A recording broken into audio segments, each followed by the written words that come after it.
এই দেশে কোনো সংখ্যালঘু নাই। এই দেশে একজন হিন্দুর যে মানে অধিকার, একজন মুসলমানের সেই একই অধিকার। একজন যে কোনো সংখ্যালঘু, খ্রিস্টান, বৌদ্ধ সব একই অধিকার ভোগ করবে এবং রাষ্ট্র আপনাদের পাশে থাকবে যে কোনো বিপদে আপদে। এই কাজটা তারেক সাহেব করতে চান এবং তার জন্য আমি নুরুল ইসলাম মনি ধানের শীষ মার্কা দিয়ে নির্বাচন করতে চাই। আমি যদি নির্বাচিত হই তাহলে গুনগুন তারেক সাহেবের একটি হাত আরও শক্তিশালী হবে এবং তারেক সাহেব বাংলাদেশে প্রধানমন্ত্রী হবার সুযোগ পাবে।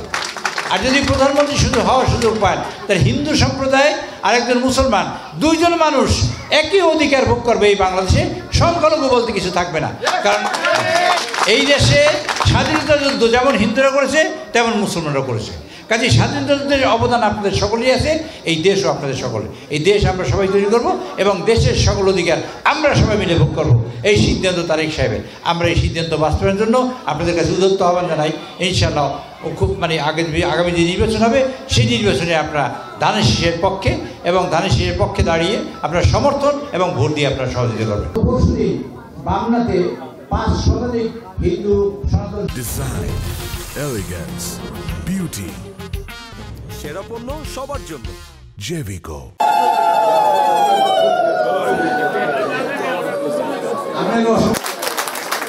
এইবার বিশেষ হাততালি হবে যে আমার হিন্দু ভাই বোনেরা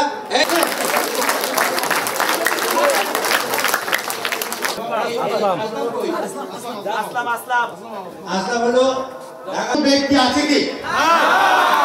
তাহলে আমরা যদি সেই জনাব তারেক নির্বিঘ্নে আমাদের ধর্ম আমরা পরিবার বৌদ্ধ খ্রিস্টান সবাই শান্তিতে থাকতে পারবো, সেক্ষেত্রে আমাদের মেহমান যারা বগুড়া থেকে এসেছেন সভাপতি, তিনি একটু বিশ্ববিদ্যালয় এবং সেখানে অনেক বড় মিছিল যেটা হয় ঢাকা শহরে, সেটা আসতে আছে।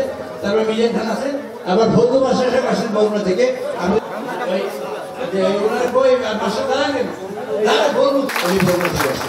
আমার এই যে নানা ভাই আছে,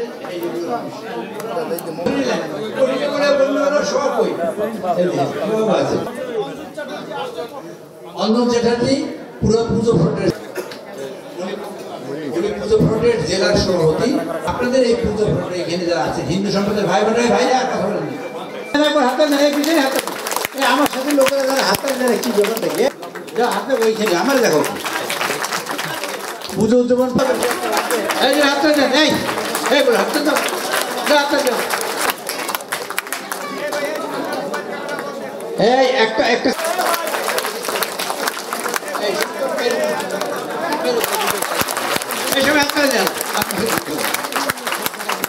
এই স্লোগানকে সামনে রেখে নেতাজি সংসদ সদস্য পদপ্রার্থী আল্লাহ জনাব হিরণ ভাই সময় এখন বক্তব্য রাখবেন। আজকে সবাই উপস্থিত আছেন ওমর চার্জির যোগাযোগ